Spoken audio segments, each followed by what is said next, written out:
प्रतिमाओं का जो महामस्तकाभिषेक होने वाला है उसको देखने का अवसर प्राप्त हो और हम बड़े सौभाग्यशाली होंगे कि हमें भगवान के चरणों का गंधोदक, पूरी प्रतिमाओं का, यहाँ पे जितनी प्रतिमाएं सबका गंधोदक हमें लगाने का, अपने मस्तक पर धारण करने का सौभाग्य प्राप्त हो। भगवान ऐसी भावना करते हैं कि यह कार्य निर्विघ्न संपन्न हो और सभी जितने भी रोगी हैं उनके कष्ट दूर हों, विघ्न बाधाएं दूर हों। ऐसी भावना से यह शांति धारा, महाशांति धारा होने वाली है और ये महाअनुष्ठान निर्विघ्न संपन्न इस भावना से भगवान के चरणों में अनंत अनंत बार नमोस्तु करते हैं। बैठ कर करें नमोस्तु भगवान, नमोस्तु नमोस्तु भगवान, नमोस्तु।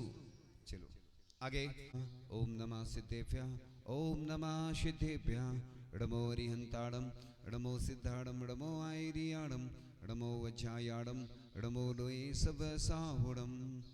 चलते फिरते तीर्थ हैं, हरते सब संताप, हम तो बस इतना जानते आप सरीखे आप, हम तो बस इतना जानते आप सरीखे आप। कुंडलपुर के बड़े बाबा की, मूलनायक श्री शांतिनाथ भगवान की, परम पूज्य आचार्य भगवान गुरुदेव शिक्षण विद्यासागर जी महामुनिराज की, परम पूज्य आचार्य श्री समय सागर जी महामुनिराज की मुनि दीक्षा दिवस महोत्सव की, परम पूज्य मुनि श्री विमल सागर जी, अनंत सागर जी, धर्म सागर जी आदि समस्त 3 कम नौकर मुनिराजों की।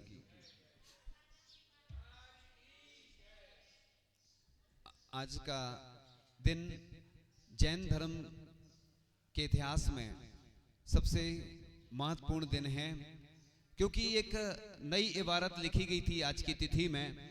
हमारे जो वर्तमान में आचार्य महाराज हैं, आज की तिथि में अतिथि बने थे वो, और आचार्य भगवान ने उनको प्रथम मुनि दीक्षा देकर के हम सबके ऊपर उपकार किया था।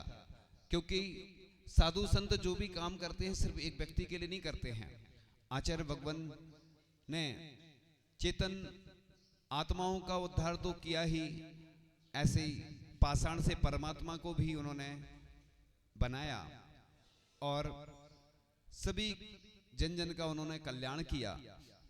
आचार्य महाराज तो उपकारी ही हैं।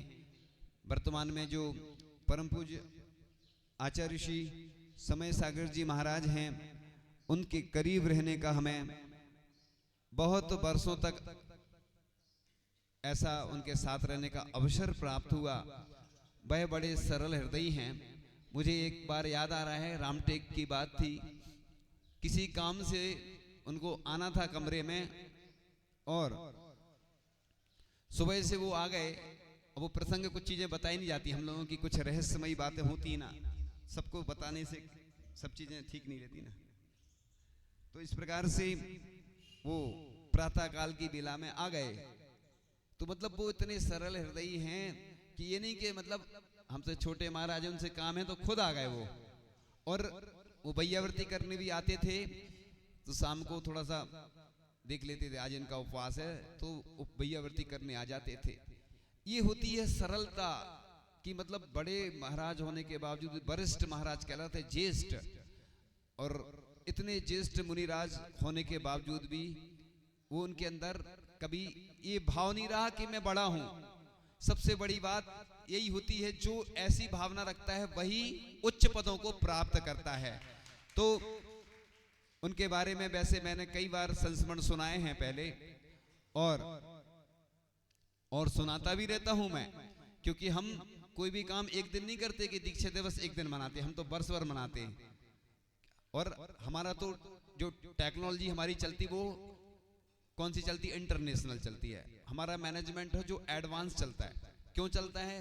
लोग कहते हैं कि हम बाद में करेंगे ये, और हम करते पहले, क्योंकि पल का भरोसा है ना कल का भरोसा।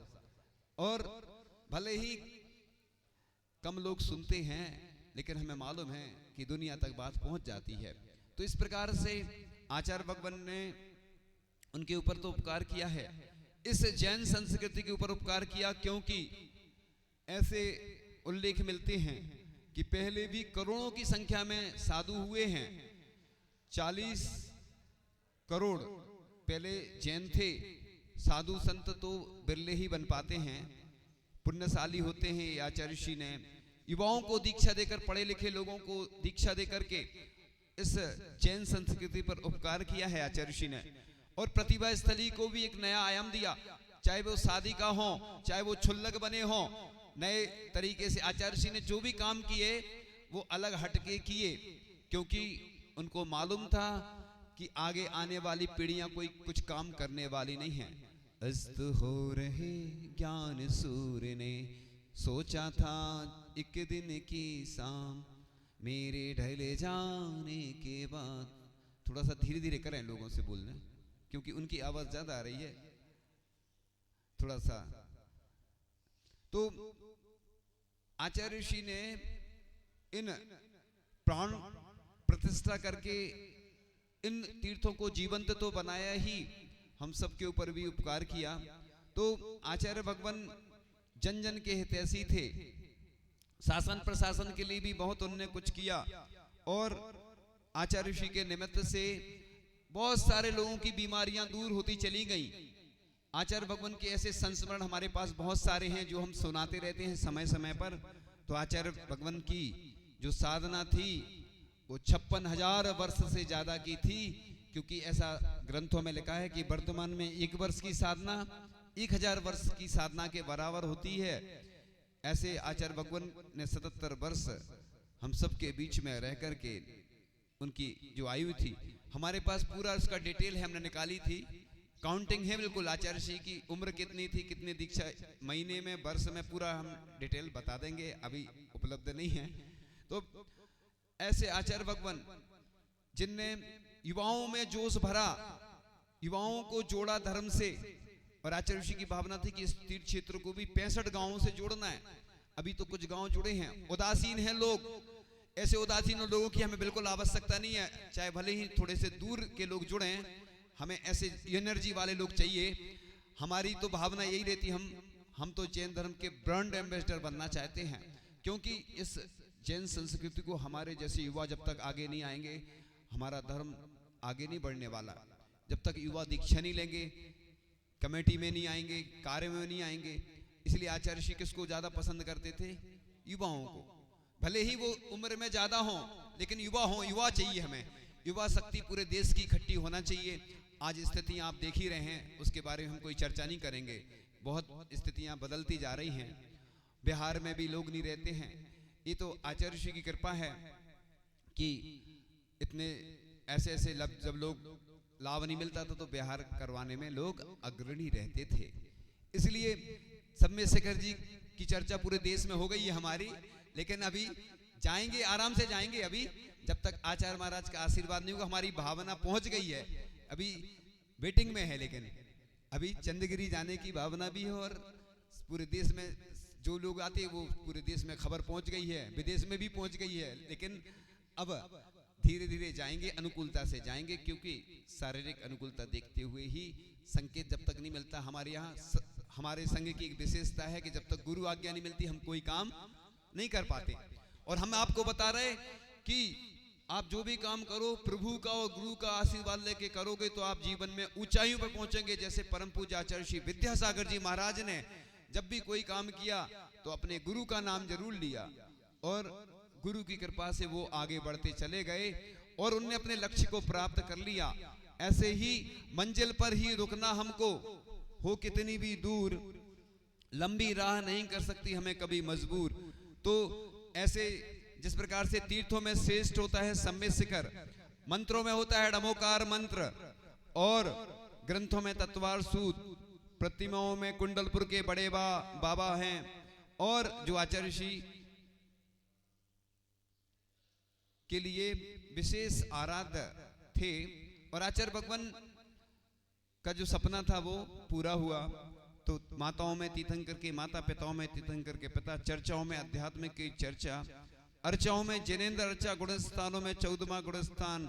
ऐसे ही आचार्यों में आचार्य श्रोमणी परम पूज्य आचार्य श्री विद्यासागर जी महाराज थे, और परम पूज्य आचार्य श्री समय सागर जी महाराज हमारे लिए जो आचार्य भगवान ने अपना पद उनको दिया है, वो अपनी विरासत, जो उनकी सुरक्षा वो आचार्य महाराज कर रहे हैं। और उनकी दीर्घायु हो, और वो ऐसे ही जैसे परम पूज्य आचार्य श्री विद्यासागर जी महाराज ने जो जैन धर्म का डंका बजाया, प्रभावना की, वैसे ही वह भी करते रहें, और हम भी छोटा सा दीपक बन के उनकी जो दीपमाला है उसमें शामिल होकर के हम भी छोटा सा प्रकाश कर सकें, क्योंकि अपन ज्यादा कुछ नहीं कर सकते हैं, क्योंकि जितनी अनुकूलता रहती है प्रयास करते हैं। तो इस प्रकार से आचार्य भगवान के पास देश के शासन प्रशासन के व्यक्ति आते थे, राष्ट्रपति, प्रधानमंत्री आदि आदि, और आचार्य श्री उनको मार्गदर्शन देते थे। तो इस प्रकार से आचार्य भगवान के पास देश की राजनीति के धुरंधर भी जब चरणों में आते थे तो वह अपने आप को धन्य समझते थे, और हिंसा के तांडव के बीच अहिंसा का शंखनाद किया। मुझे याद आ रहा है, मैंने आचार्य श्री से एक बार कहा था, एक पुस्तक में लिखा है कि हिंसा को मिटाने के लिए अहिंसा के प्रचार की आवश्यकता है। आज किसी भी व्यक्ति से बोलो वो तो हो जाएगा, सब हो जाएगा, मतलब आज लोग बहाने बनाते हैं, इसलिए बहाने नहीं बना के काम पे लग जाओ। कुछ को तुम जगाओ, कुछ को हम जगाएंगे, कुछ अंधेरा तुम मिटाओ, कुछ अंधेरा हम मिटाएंगे। आज समस्याएं ज्यादा हैं। एक किसी ने कहा था कि यदि तुम किसी समस्या के समाधान नहीं हो तो तुमको समस्या हो। आप समस्या नहीं दो, सलाह नहीं दो, सलाह के साथ सहयोग दो। आज चुनिंदा लोग ही आते हैं काम में, कमेटियां बन जाती हैं, संस्थाएं बन जाती हैं, प्रचार प्रसार हो जाता है, लेकिन काम बस थोड़ा सा ही हो पाता है। तो आज परोपकार के कार्य जो आचार्य श्री ने, चाहे वो तीर्थ क्षेत्र हो, चाहे वो गौशालाएं हो, चाहे वो शांति धारा दुग्ध योजना हो, चाहे तीर्थ क्षेत्र हो, चाहे जो भी आचार्य श्री के उपक्रम थे, हथकरघा हो, उन वो तभी चल पाएंगे जब तक आप सहयोग नहीं करेंगे। और हम तो कहते हैं आचार्य श्री हमारे गुरु थे और हैं और रहेंगे, और वर्तमान में भी जो आचार्य महाराज हैं वो हमारे आचार्य महाराज हैं, क्योंकि उन्हीं का पद उनको प्राप्त हुआ है। इसलिए आचार्य भगवान तो चले गए, वो वहां से सब देख रहे हैं लाइव, आचार्य भगवान सब देख रहे हैं। वो भले ही आचार्य के रूप में नहीं है, लेकिन हमारी श्रद्धा आस्था के देवता हैं, क्योंकि हमारे यहाँ जो अच्छे पद ग्रहण करते हैं वो कहीं भी चले जाए, हमारे जो हम आचार्य भक्ति करते हैं प्रातः काल में और शाम को करते हैं, इसलिए करते हैं कि जितने पूर्व आचार्य हैं उनकी भक्ति होती है। पहले सिद्ध भक्ति होती है, फिर सुत भक्ति होती है, यानी देव सिद्ध भक्ति के रूप में देव हो गए, और सुत में शास्त्र हो गए, और आचार्य भक्ति का मतलब होता है गुरु भक्ति, यानी गुरु जो हमारी परंपरा चली आ रही है, ऐसे आचार्यों की देन है। आज हम अपने आप को गौरवशाली समझते हैं, सौभाग्यशाली समझते हैं कि हमें इतनी चतुर्थकालीन प्रतिमाओं के दर्शन हो रहे हैं, और ऐसे चर्या के धनी जो दिगंबर जैन के जो चिन्ह हैं, ऐसे दिगंबर मुनिराजों के दर्शन हो रहे हैं। हम अपने आप को बहुत सौभाग्यशाली समझते हैं। एक ऐसा भी काल था, बनारसी दास आदि जी का काल था, कि उस समय साधुओं के दर्शन नहीं होते थे, एक कमरे में दिखाते थे कि दिगंबर मुनि ऐसे होते। एक काल वो भी रहा, आचार्य श्री शांति सागर जी महाराज थे दक्षिण वाले, कि दिगंबर मुनि निकल नहीं पाते थे, आहार चर्या को निकलते थे, विहार करते थे, लोग घेर के चलते थे। और आज ये बड़ा सौभाग्य है कि हम पूरे भारत में विहार करते हैं, तो बड़ी शान से करते हैं। इसलिए तो लोग अगवानी करते हैं ना साधुओं की, इसलिए करते हैं, आहार के बाद भी अच्छे से छोड़ने जाते हैं, क्योंकि हमारे लिए ये चलते फिरते तीर्थ हैं, इसलिए इनकी सुरक्षा भी हमारा कर्तव्य है। जो तीर्थ होते हैं उनकी तो हम व्यवस्था करते ही हैं, लेकिन ये जीवंत तीर्थ होते हैं। आचार्य भगवान से किसी ने कहा कि आपके शिष्य आपकी फोटोकॉपी हैं। आचार्य जी ने कहा हमारे शिष्य हमारी फोटोकॉपी नहीं है, हमारे शिष्य ओरिजिनल कॉपी हैं। तो इसलिए ऐसा नहीं सोचना कि आचार्य भगवान से जो भी कुछ बोलता था तो बड़े सोच समझ के बोलते थे। और आचार्य जी से किसी ने बोला, आचार्य जी जब आप दीक्षा देते हैं तो क्या सोचते हैं? आचार्य जी बोलते हैं कि मैं जब दीक्षा देता हूं तो मैं ऐसी भावना करता हूं कि जिन्हें मैं दीक्षा दे रहा हूं या जो मेरे शिष्य हैं मुझसे पहले सिद्ध बन जाएं।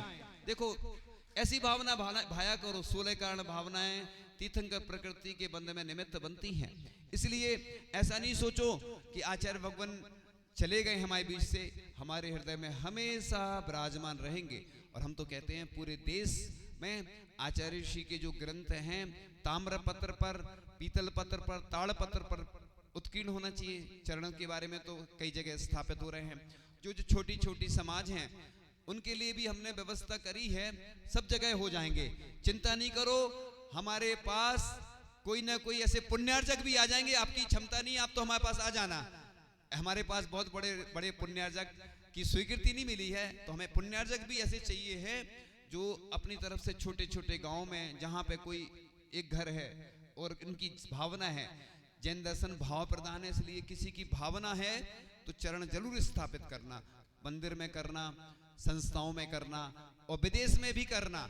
ऐसा कुछ नहीं है कि आचार्यशिनी के विदेश तो उनके चरण तो जा सकते हैं। जब प्रतिमाएं हैं वहां लोग प्रतिमाओं का पालन कर रहे हैं। जो व्रत प्रतिमा होती ना, सिंगापुर का हमने उदाहरण दिया था, सिंगापुर वाले व्यक्ति वहां प्रतिमाएं पालन करते हैं। सोचो विदेश में रह के लोग, यहाँ टाइम नहीं है लोगों के पास अभिषेक करने का, लोगों ने व्यवस्था भी कर दी पूरी, तो नहीं है समय लोगों को आने का। अरे ऐसे लोगों को बिल्कुल नहीं बुलाना, मैं निषेध कर रहा हूं। ऐसे लोगों को बुलाना जो अच्छे से आए, है ना, अभिषेक करें।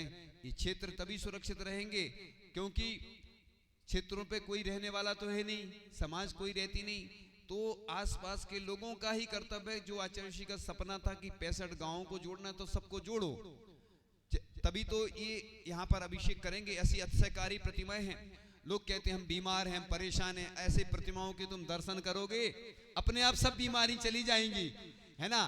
क्योंकि आचार्य ऋषि ने जो नाम दिया उसको क्या दिया, शांति धारा। अब नहीं, शांति धारा उधर दुग्ध योजना का नाम क्यों दिया, शांति धारा में मंत्रों का उच्चारण होता है। हम तो कहते हैं हमें जानकारी नहीं है, लेकिन उधर मंत्रों के द्वारा ही औषधियां तैयार होती हैं। पहले जब भोजन बनता था महिलाएं 6 डाला पढ़ती थी, स्तुतियां पढ़ती थी, तो उसमें वो भावनाएं आती थी। पहले 64 पहरी पीपर बनाई जाती थी, 64 पहर तक उसमें भावनाएं दी जाती थी। आज मशीनों से बनने लगी, लेकिन मैंने खुद जाके देखा आचार्य ऋषि ने जो भी काम किए, अंतरराष्ट्रीय काम किए, उनके काम तो गिनीज वर्ल्ड रिकॉर्ड में लिखवाने लायक हैं, क्योंकि उनके ऊपर 1500 से ज्यादा पूजन लिखी गई और जो 9वीं तक उनकी शिक्षा थी। लेकिन ये वर्ल्ड रिकॉर्ड है कि सबसे ज्यादा पीएचडी ऐसे संत के ऊपर, मुकमाटी के ऊपर हुई।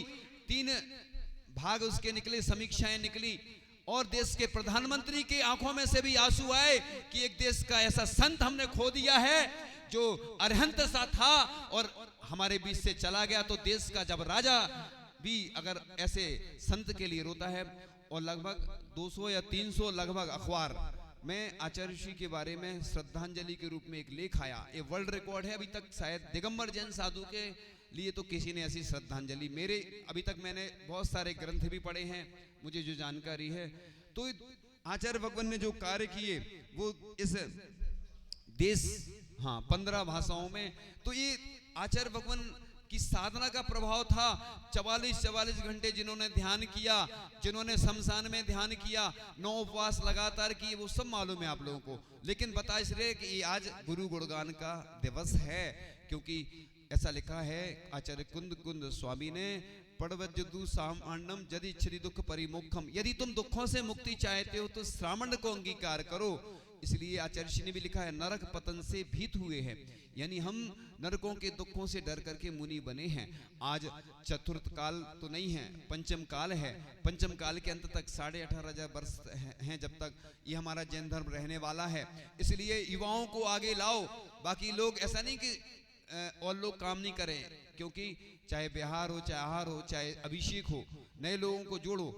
इसलिए कई लोग उदासीन होते जा रहे हैं जिनको खूब मिल रहा है। ऐसे लोगों को हमें आवश्यकता नहीं है। देखो राशि तो अपने हिसाब से जो लोग देते हैं, जो भी भावना है वो अलग मैटर है, लेकिन जब सुविधा भी मिल रही है फिर भी लोग अभिषेक करने नहीं आए तो ये दुर्भाग्य समझना। लेकिन अब ऐसा महाअनुष्ठान होने वाला है जो अभी तक ना हमने देखा होगा ना आपने देखा होगा। इधर जितनी प्रतिमाएं, चतुर्थकालीन प्रतिमाएं हैं, ऐसी ऊर्जामयी प्रतिमाएं, उनका अभिषेक होगा, शांति धारा होगी और उसका गंधोदक पूरे देश में जहां जहां से लोग आएंगे पहुंचाया जाएगा। जैसी व्यवस्था होगी, महाअनुष्ठान होगा, महाशांति धारा होगी और पहली बार हम देखेंगे, ना हमने देखा ना आपने देखा, ऐसा दृश्य होगा कि इस पूरे देश के लिए अभी से हम निमंत्रण देते हैं कि 23 तारीख को आदिनाथ भगवान का जब ये महाअनुष्ठान होगा, इधर की जितनी प्रतिमाएं हैं कोशिश की जाएगी कोई व्यवस्था नहीं बन पाती है तो वो बात अलग है, लेकिन पूरी प्रतिमाओं का पहली बार होगा। ऐसा नजारा होगा कि पूरी दुनिया देखेगी उस नजारे को, और बस आप अपनी आंखों से देखना, और ऐसा सौभाग्य आपके जीवन में शायद आगे मिले कि नहीं मिले, क्योंकि ऐसा कभी हुआ ही नहीं है। ऐसा पहली बार होने वाला है इस दुनिया में, प्रथम बार ऐसी चतुर्थकालीन, देखो आपको प्रतिमाओं के दर्शन हो रहे ना, ये सब आचार्य भगवान के सानिध्य में, आचार्य ऋषि के निर्देशन में ये प्राण प्रतिष्ठा और जो भी कार्य संपन्न हुए हैं, ऐसी ऊर्जामयी प्रतिमाएं, इनका जब गंधोदक हम अपने मस्तक पर लगाते हैं तो हमारा सौभाग्य जगता है। इसलिए आचार्य परम पूज्य आचार्य श्री विद्यासागर जी महाराज के चरणों में कि आपकी कृपा से ऐसे ही हम सब के ऊपर उपकार होते रहे, और वर्तमान में परम पूज्य आचार्य श्री समय सागर जी महाराज जो आपके अनुगामी हैं, आपके पद चिन्हों पर चलते जा रहे हैं, और उनके चरणों में आप दीर्घायु हों, और ऐसे ही आप जिन शासन की प्रभावना में हमेशा रत रहें, और हम भी आपका सहयोग करते रहें, और अपनी भावना के अनुसार जो भी अच्छे कार्य हैं सब में संलग्न रहें। इन्हीं भावनाओं के साथ परम पूज्य आचार्य गुरु श्री 108 विद्यासागर जी महामंडल की परम पूज्य आचार्य श्री 108